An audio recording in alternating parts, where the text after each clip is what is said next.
Welcome to Sihanoukville, Cambodia. A place formerly known as a backpacker paradise has now something become like a Chinese gangster city.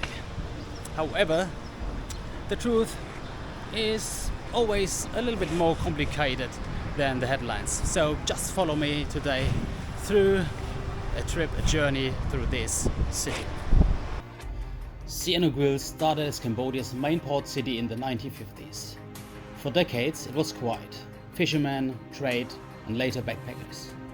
In the 1990s and early 2000s, this was one of Southeast Asia's cheapest beach escapes. Around 2015, everything changed. Chinese money flooded the city. Casinos, hotels and entire districts were built almost overnight.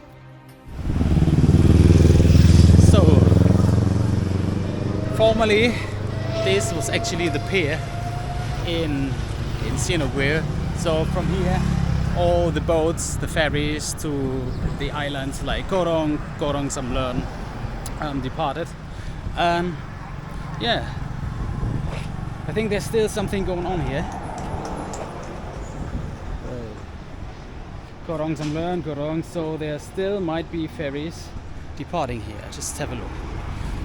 But you know, there's another place further down south where the majority of the boats are going. Right. But it used to be from here. But it doesn't seem like there's so much going on here in terms of boats and ferries departing to the islands here. Right? Looks quiet. So all these counters, they were busy all the time. It's early afternoon.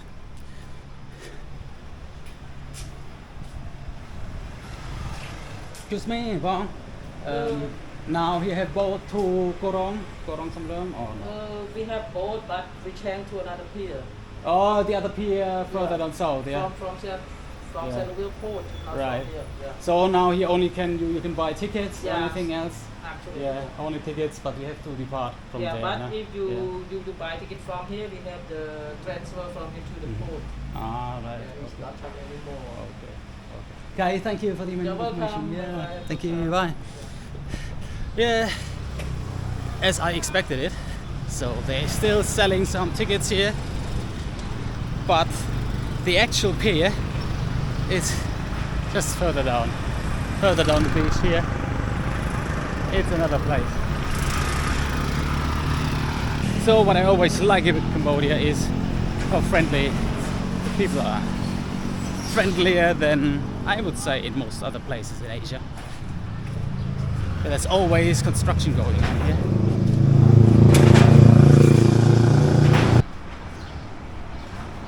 So this has always been the road to the pier. Back then, when the boats still departed from there. There was a restaurant, quite nice. Where people gathered and were waiting before the boats go.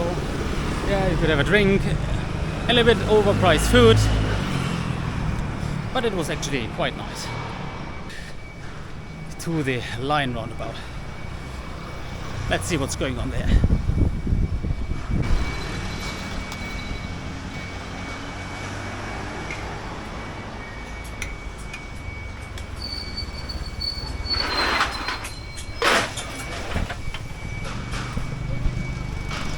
So one thing sticks out, and that is the occurrence of Indian restaurant here in Sihanoukville. So an indicator for a growing Indian population in that place.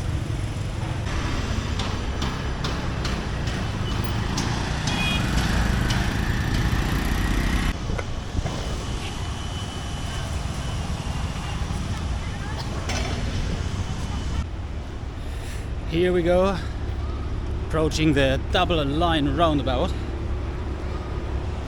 an iconic landmark in Sihanoukville. Just don't ask me about its history right now.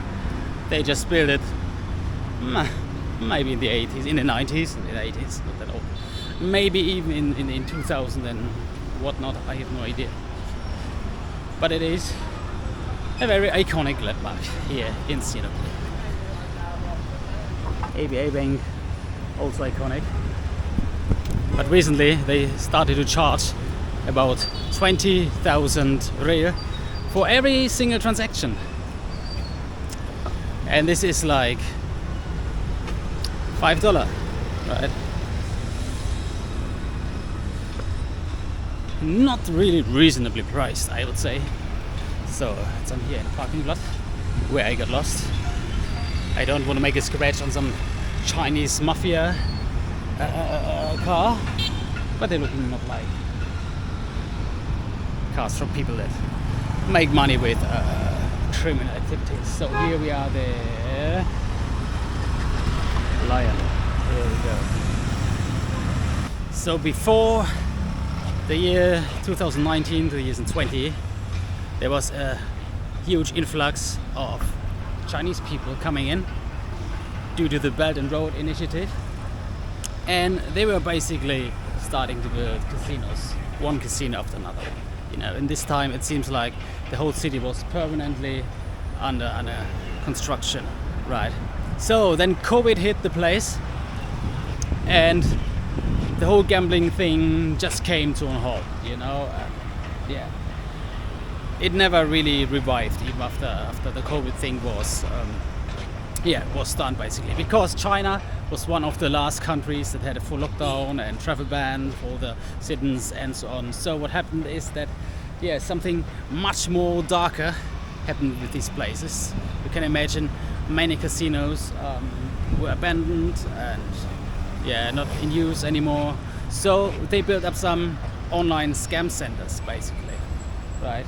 So where people were encouraged to do these Roman scams, pig butchering scams, all that nasty stuff. And not a good development, I would say. So this contributed even more to Sihanoukville's shady and dark reputation, I'd say. But what I think many people who cover the whole issue, and many videos that cover the topic, get a little bit wrong is the fact that they display it like that all the people that end up in these scam compounds are literally kidnapped from the streets, taken everything away and locked up in these compounds, basically like literal slaves. And this might true for a minority, let's say. Maybe it's not bigger than 10%. However, I'd say the vast majority of people that end up working or doing forced labor, if you will, in these scam compounds, they actually knew what they were signing up for. They knew that they were be part in dodgy, shady activities that included Roman scams, pig butchering scams. So they actually knew what they were signing up for. That they knew, okay, I'm going to earn a living by scamming people of their hard-earned money. So I don't know how you think about this. It puts things a little bit in a different perspective. Of course, these people, they don't deserve either to get their passports taken away, to get locked up and to be coerced to do some bad things, and basically slaves, you know, unless they can flee or something else happens. But it shifts the whole thing a little bit to a different perception. I don't know what you think about it. Just write in the comments what your take on this is. I would really want to know what you think about that. Right? In recent years, Cambodian authorities began cracking down. Raids, arrests, deportations. Some scam operations moved elsewhere, others went underground. What's left is a city stuck between collapse and recovery. I just kept walking, and I don't actually know where I'm at. Just somewhere around the beach. Beach as a landmark, so that could be worse. but I feel like I would need something to drink. Some water, a nice cold Coke, even a beer, but maybe later. It's just early afternoon. Don't want to get wild. Crazy Cambodia. Be careful with the amounts that you drink in Cambodia. Still looking for something to drink. So I'd actually fancy some sugarcane juice. That'd be nice. And that would be the first one since my arrival here back. So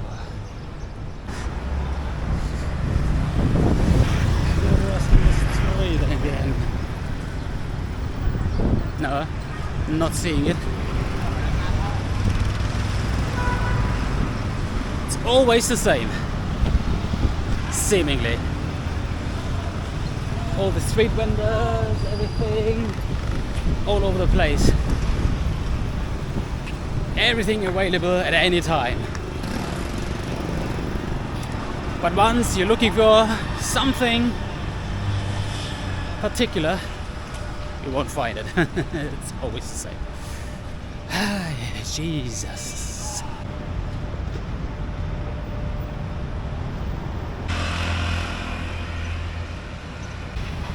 Here we go. Yeah. Oh. He saved my life. I'm close to dying. The guy saved my life. Definitely.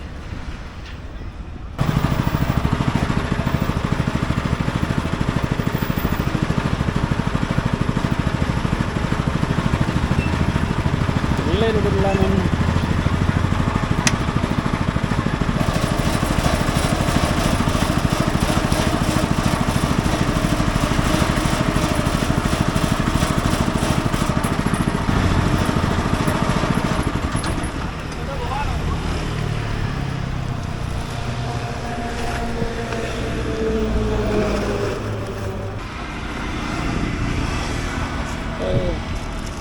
Nàn đó 3 phone á. 5 phone.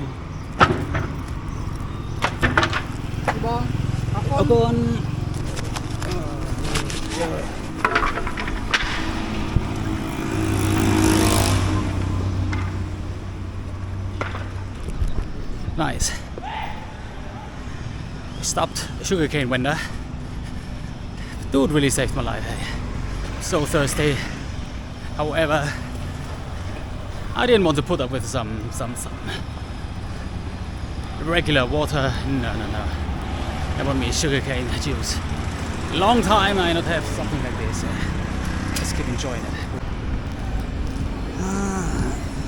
Okay. Yeah.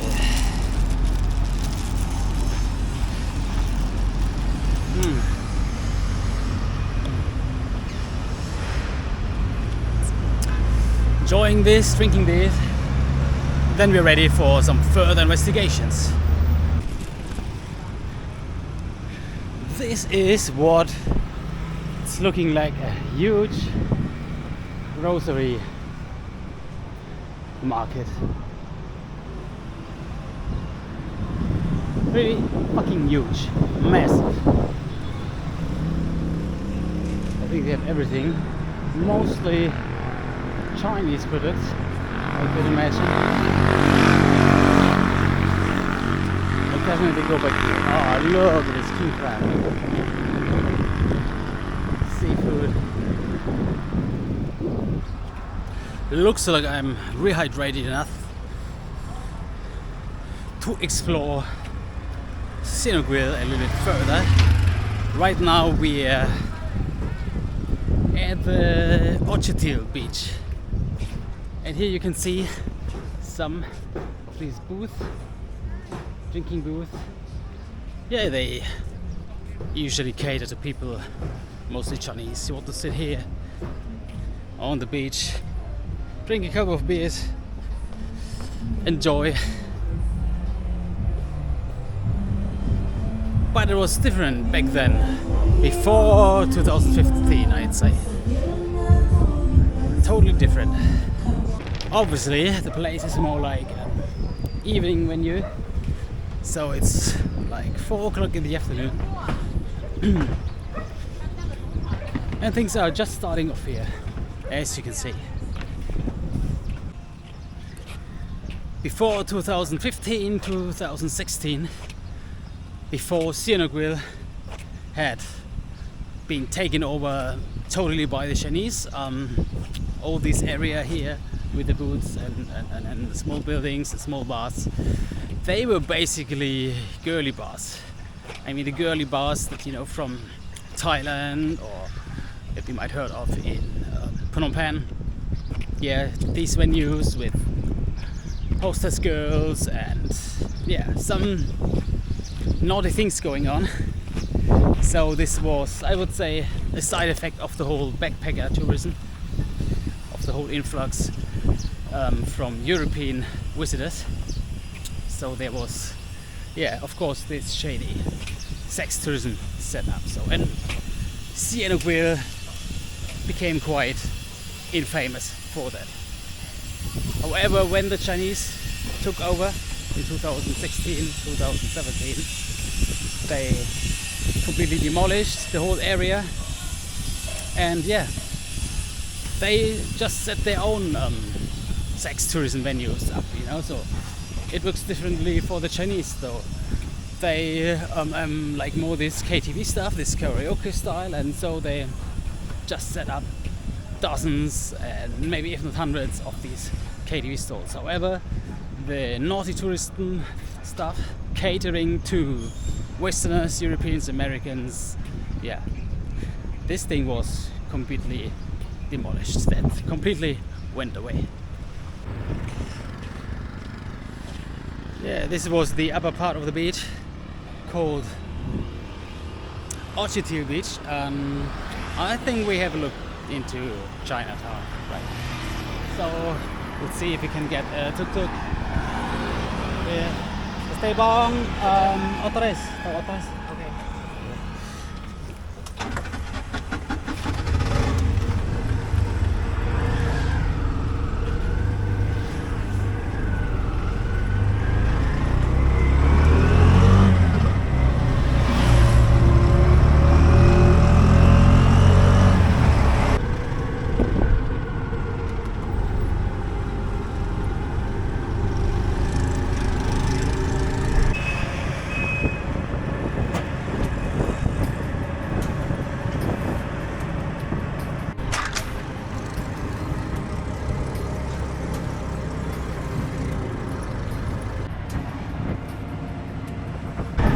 Okay, bong, chụp nào.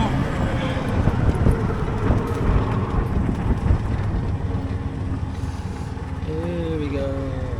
Okay. Còn bán bong. 45 okay. 45, okay. Còn bong. Oh. The ride from Otres Beach to Otres Beach, which took about like 6-7 minutes, was like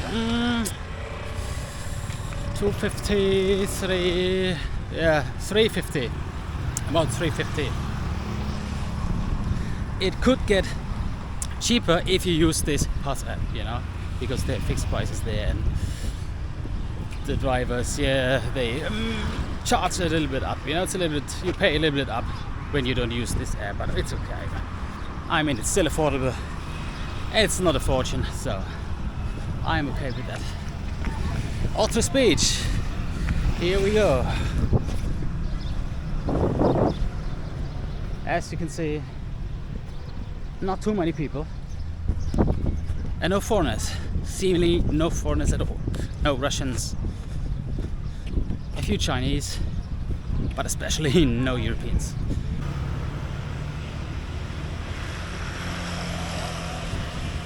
And you probably don't imagine that across from this empty beach, lovely empty beach, there is a place called Chinatown with these infamous huge X in the middle of it. Still under construction, many things.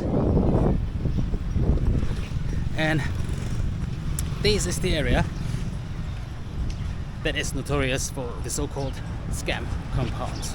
However, the Cambodian government, especially in the years 2023 and 24, so last year, they cracked up, you know, they raided some of these places, and yeah, but still there's still many things on operation, you know.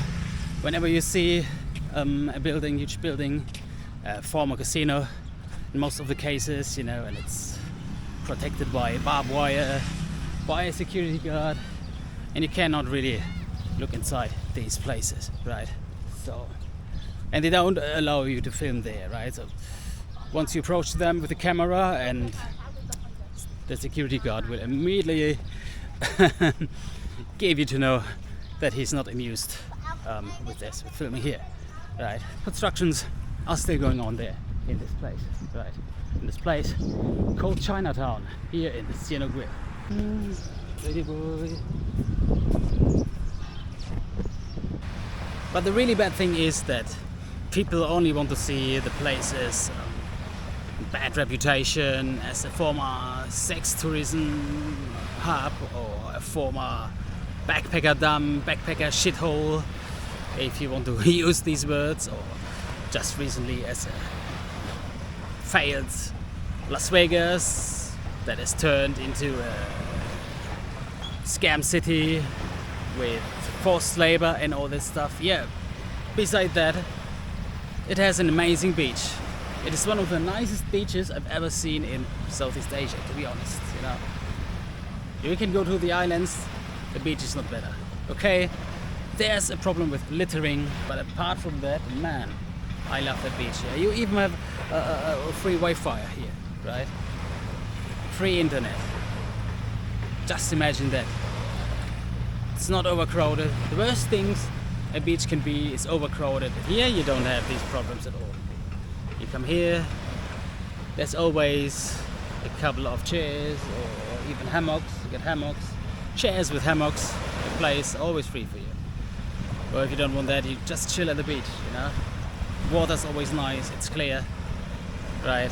And you can enjoy an amazing sunset, right? Sun is not down yet, but I'm telling you, that looks always awesome. So, yeah, these are basically my last words from this place. Yeah, Sihanoukville and Cambodia in general, they got their problems. However, it's an underrated place, and you should visit it if you want to see something really authentic on your holiday. Cambodia still struggles with corruption, poverty and inequality. But here, the city feels human again. This is the Sihanoukville that interests me most.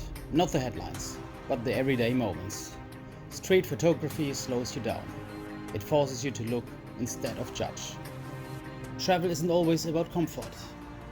It's about understanding.